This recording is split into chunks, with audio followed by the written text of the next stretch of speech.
Thank you for tuning in to Old Time Radio Detective. Please like, subscribe, and share. It really helps. Now, over to the show. The National Broadcasting Company presents The Adventures of Sam Spade, Detective.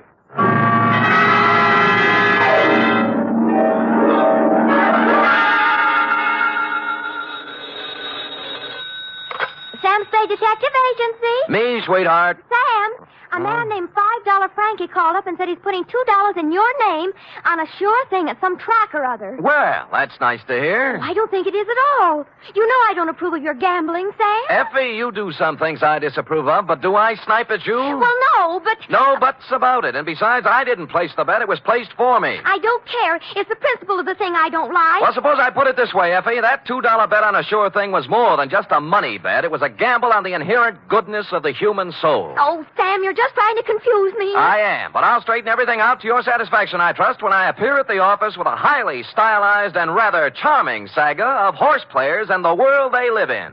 What else but the sure thing caper? For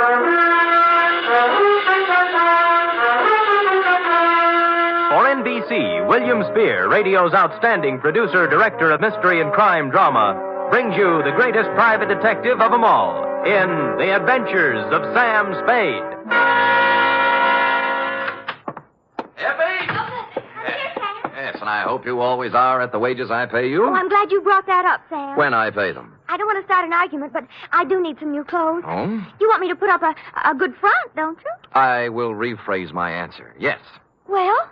Effie, if you can hold Warp and Wolf together for a few weeks, I have a feeling we'll be rolling in dough, driving big cars and wearing mink. Oh, you mean that best. All conjecture. Enough of your sneering. Now, you hear me out. Weigh the evidence, and maybe you'll feel differently. I doubt it. No good comes of playing the horses. Dates? Fill it in. $2 $5 Frankie, care of... Sam, wait a minute now. $5 Frankie what? What's his last name? I don't think he has one, F. As I get it, he was born just before a Gold Cup handicap at Pimlico, and they didn't have time to give him a last name and place a bet, too. So they chose the bet. Oh, Sam, that's awful. What do you mean, awful? That horse paid 18-1. Well, to get on, $2 $5 Frankie, care of Patterson Smoke Shop, Myrtle Street City, from Samuel Sucker Spade, San Francisco, license number 1375596. Subject, the sure thing caper. Dear $5 Frankie, for you to be seen at the hour of 1 p.m. post time anywhere but at the track is truly a veritable, unbelievable occurrence. So when my door pivoted open Monday at said hour and a short gent with 36 shoulders and a 44 long plaid coat came in, my eyes told me it was you, but my mind screamed no. I checked your wide-brimmed pork pie, your zoot gabardine slacks, suede and alligator wing-tipped shoes, and it still repeated you. Sammy, do not look as if you have just lamped the ghost. It is I, $5 Frankie. But at this hour, Frankie, what is it? Your watch broken? Did you lose your way? You sleepwalking? What? No, Sam. I am in complete possession of my faculties. Good. And I came here with the full knowledge of my intellect. Uh-huh. I even see through the crystal of my timepiece that it is 1 o'clock, the hour from which they break from the barrier. That's right. But I have not been drinking, and as for sleepwalking, that is strictly for gents with unhappy marital relationships. All right, Frankie, I'm forced to agree with you that you're standing in front of me instead of the $5 window. Now, what's the dope? Well, ordinarily, I do not resort to hiring a strong arm to consummate my business dealings. Naturally. There being a full supply of such muscles lying around the back room of Patterson Smoke Shop. Loose? But when the job calls for both tact and muscle, I am forced to roam far abroad in search of the same. You mean you have a job for me? A real honest-to-seabiscuit job that'll pay money? With the ordinary Seamus, I might try to offer a little paddock chatter, you know? Yes. But with you, Sammy, I will tender coin of the realm. Good. I will pay you, of course, in $5 bills, as is my wont. In advance? 10, 20, 30, 40, 50. 10 times 5. Figures. Now, do you veritably consider yourself in my employ? I am veritably in the race, Frankie. Good.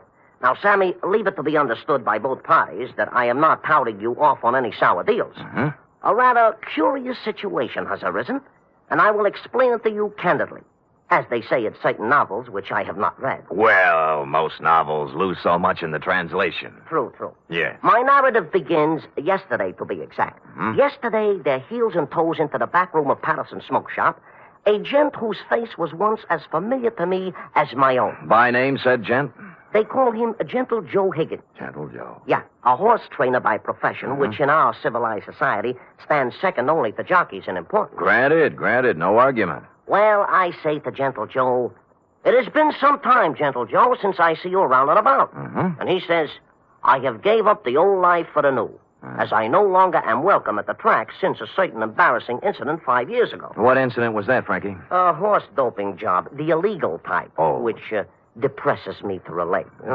So I will not. Ethics. Yeah. Yeah. Well, Gentle Joe looks a little worse for the wear, his clothing being literally shabby.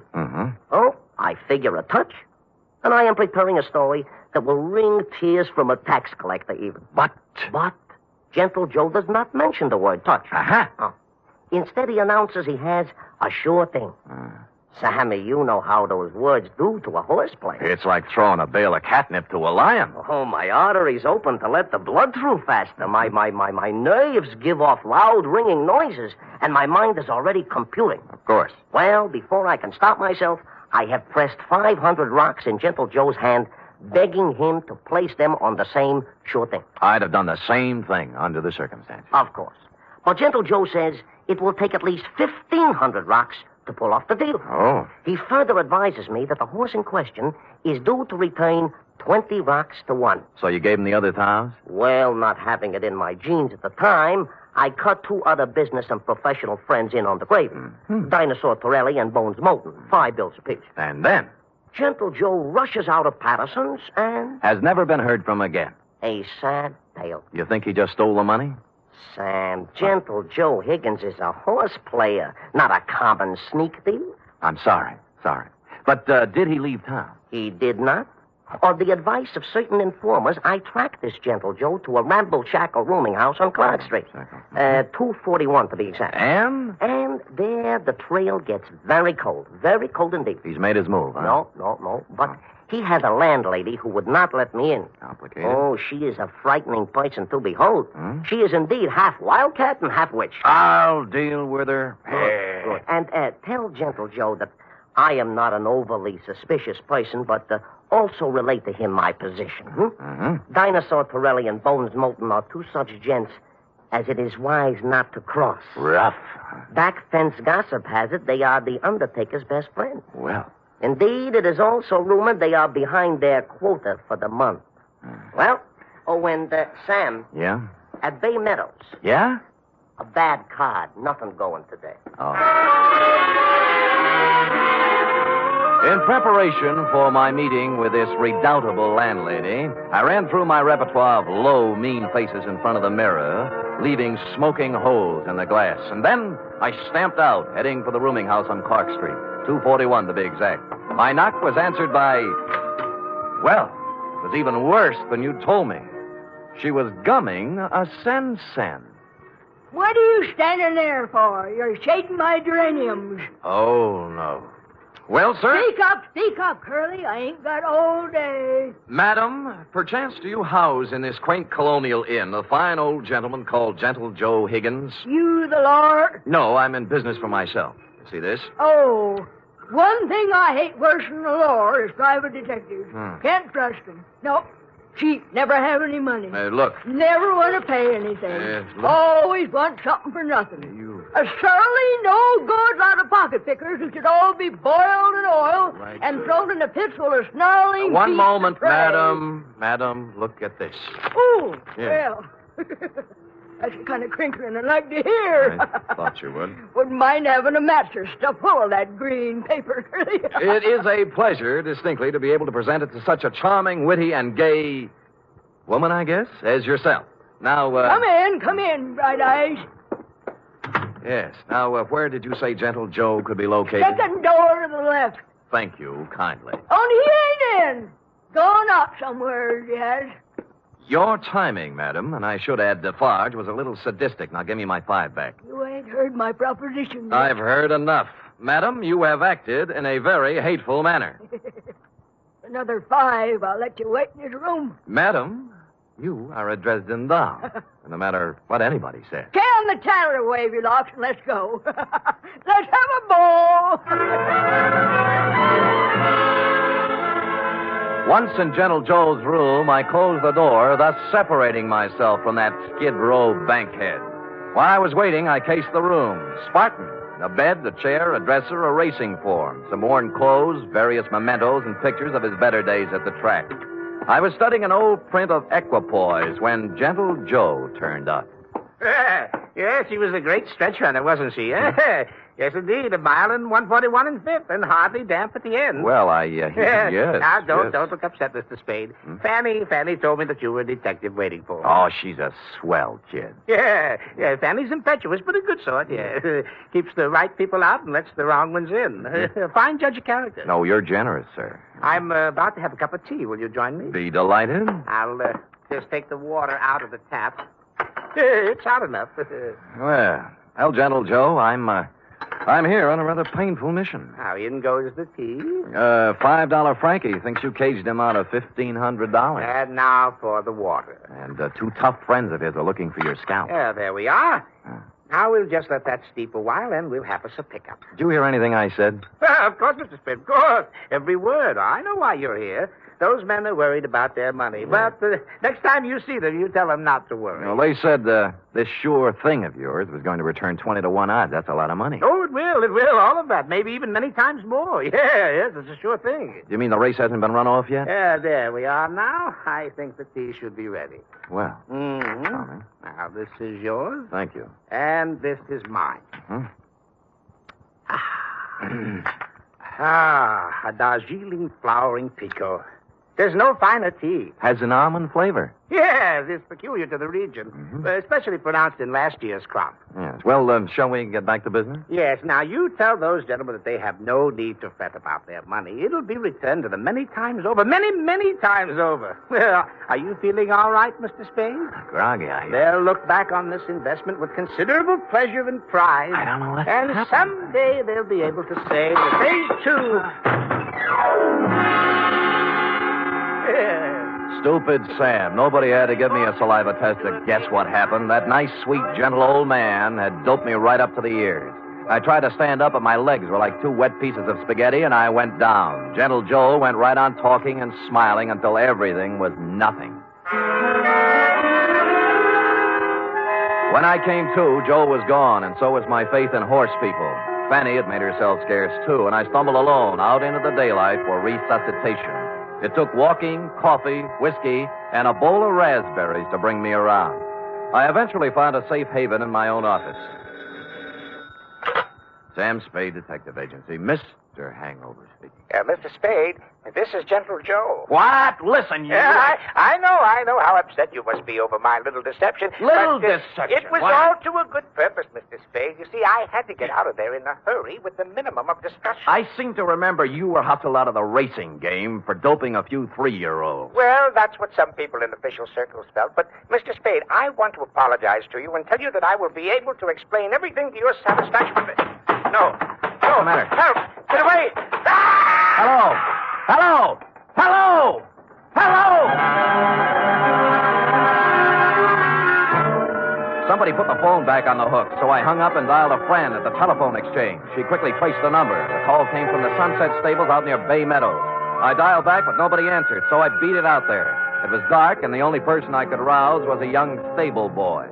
Yeah, what do you want? My name's Spade. A guy named Gentle Joe was calling me from here, and something happened to him. Gentle Joe Higgins? That's what I said. Oh, I haven't seen him in 2 or 3 years. Now, look, don't give me that. He called from here. Now, where is he? Oh, look, beat it, will you, before I scream for the cops? All right, I'll look myself. Oh, I say you can't. Now, no.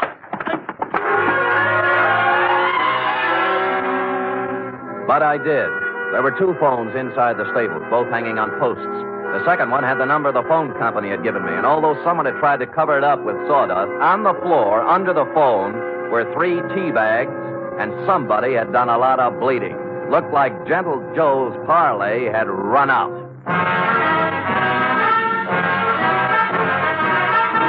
You are listening to the weekly adventure of radio's most famous detective, Sam Spade.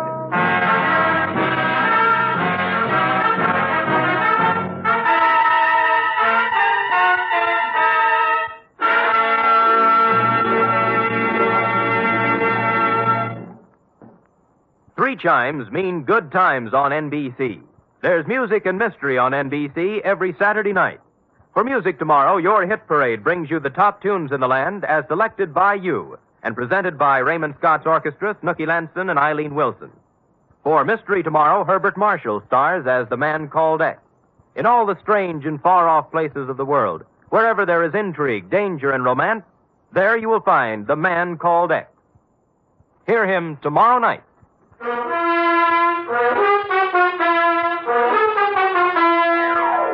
And now back to The Sure Thing caper, tonight's adventure with Sam Spade.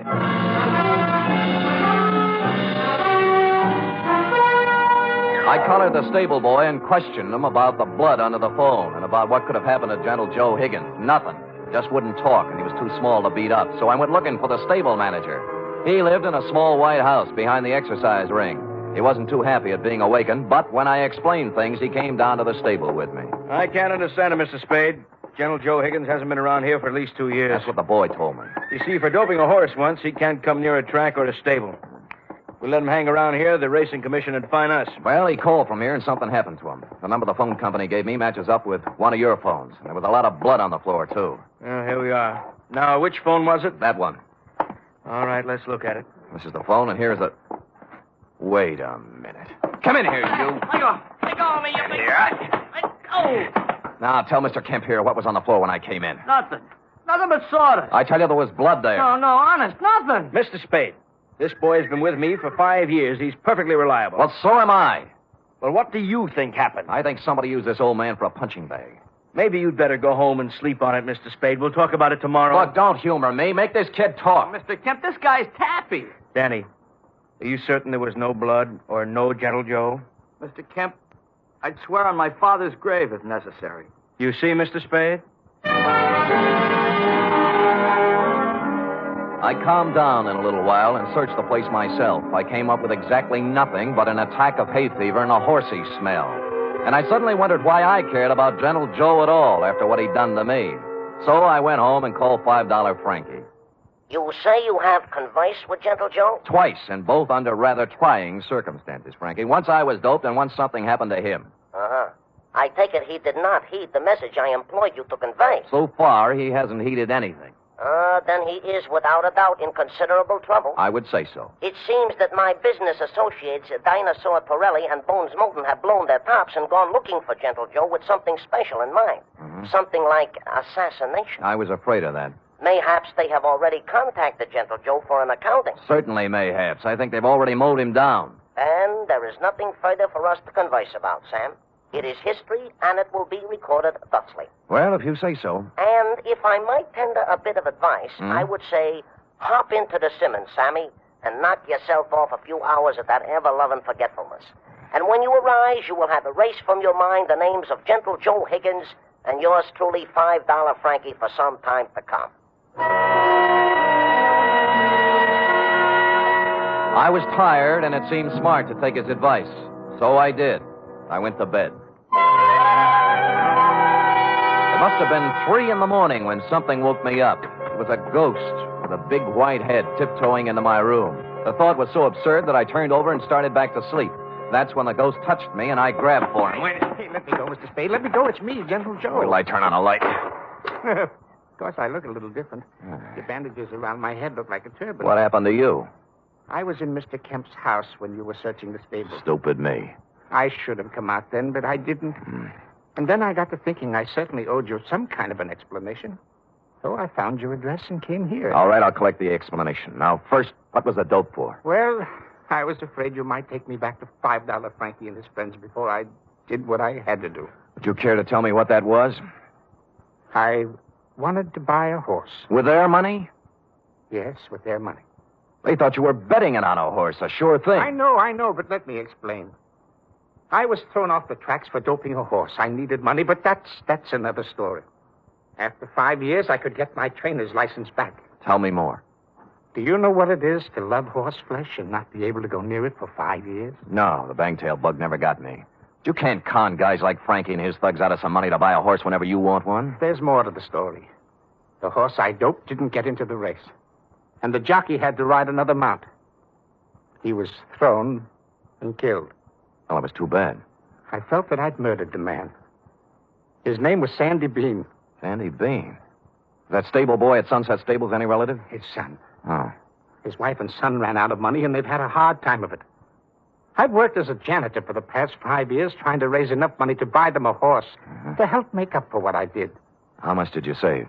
Only $1,500. The horse I wanted, a 2-year-old named Sure Thing, cost $3,000. Well, things are beginning to clear up now. How did you figure you could take money from Frankie to buy it? Well, Frankie and his friends made a lot of money off Sandy Bean when he rode. I figured it wouldn't hurt them to pay a little of it back. Well, I don't think they'd see it that way. I wasn't stealing the money. I was going to give each of them a 10% of the horse. I didn't dare tell it until after I bought it. Mm-hmm. Well, Gentle Joe, maybe they'll see the light, but I doubt it. I was going to take 10% for training her, give the other 60 to Mrs. Bean and her son, Danny. He'll make a good jockey. And Sure Thing is a great horse. I know. They'll make a lot of money off of it. It's a noble plan. Tomorrow my 5 years is up, and I wanted to give them the horse then. I see. Who roughed you up when I was talking to you on the phone? Danny was backing a horse into the stable, and it got excited. Started kicking, and I was in the way. I thought maybe you'd been done in. I know. That's why I came to see you and explain things. Can you do anything to help me? Well, All right, everybody, just stay where we are. There's no need to wave a gun around here. Get up, you. Gentle Joe, we've been looking for you around and about. Now, Dinosaur, now look. Here all we wish to hear from you, Joe. Come along. Look, you're not going to take him out of here without a fight. We wouldn't mind this at all, inasmuch as we come equipped with a little artillery. Bones, I didn't steal that money. Shut up. All right, knock it off. You want some of the same? Yeah, if you think you can do it.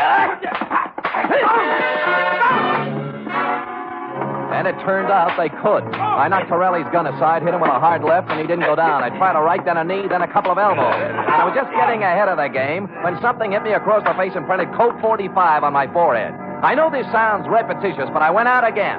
Honest, I did. Really. I'm sorry. Appropriately, it was dawn when I woke up cold and headachy.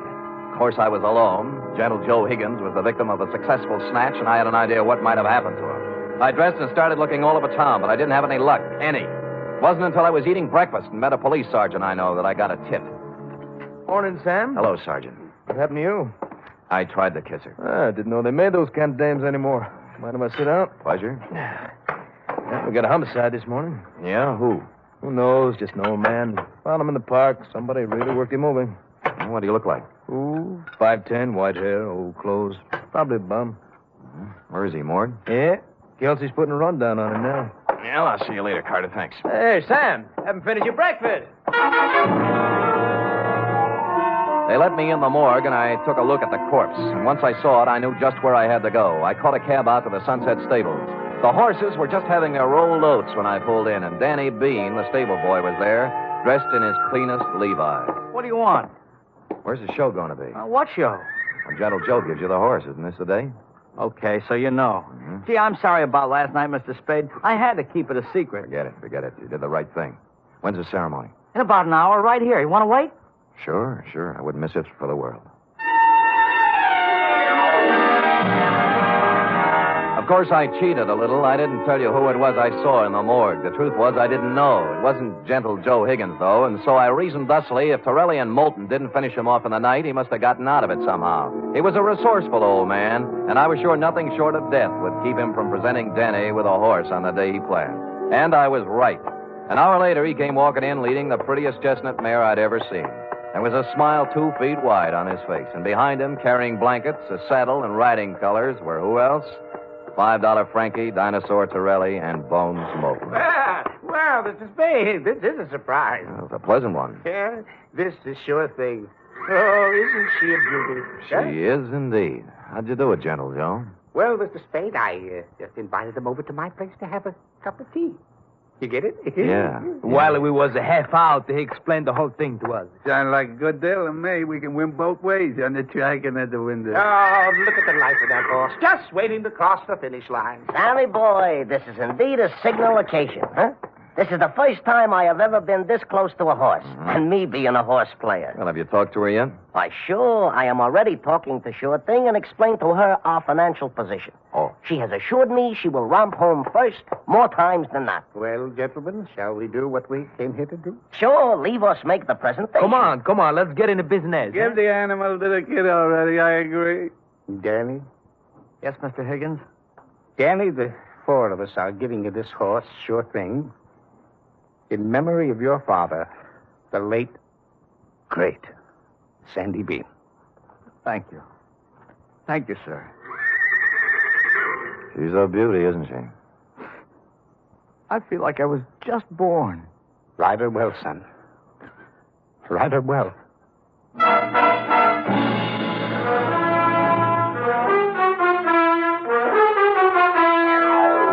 And I think he will. Period. End of report. Oh, Sam. It was so beautiful. A simple, old-fashioned type story, F. We feel we can use one now and then. And I'm glad nothing happened to anybody. Because I just love them all. Everything considered, F, they weren't half bad. Now, how about typing it up? Oh, I'd love to.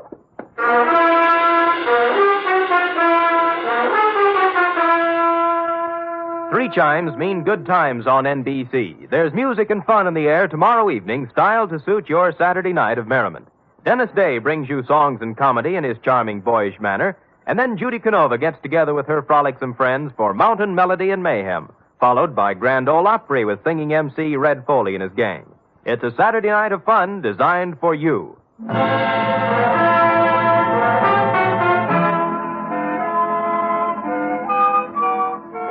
it is, Sam. All typed up. Now, let me see now. You captured $5 Frankie's peculiar style. Perfect. And that wasn't easy. Oh, Sam, I was just thinking. Oh? We ought to contribute something along with everybody else. To that horse, you know, that Sure Thing. I probably will, Effie. A few dollars here, a few there, whenever it's running. Oh, I didn't mean betting. Oh. What I meant is, for example, it's going to need a lot of hay, isn't it? Bales and bales. Well, my cousin Frisbee cuts our lawn. I'll have him save the grass and send it to the stable. Effie, you are a noble creature, but I think Sure Thing can get along without your little lawn. Well, I've seen horses wearing stockings. Couldn't I knit a pair? Two pair. But, Eff, let's not lose our heads. $5 Frankie and his pals will take good care of Sure Thing. How about worrying about taking care of me? All right, Sam. Yes. Could you use some grass or some socks? Effie, knock off this horse talk, will you? We're almost at the wire now. People are just champing at the bit for the payoff. All right, Sam. Let's finish neck and neck, huh? Why not? Come here, Sure Thing. Nice, Sam. Good night, sweetheart.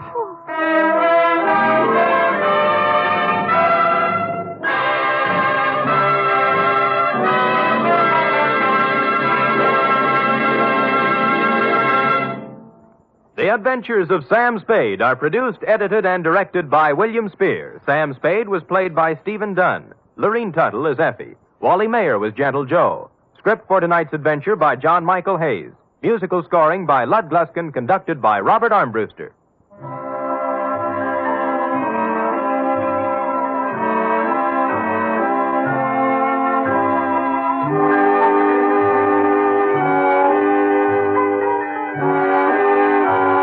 Join us again next week, same time, for another adventure with Sam Spade.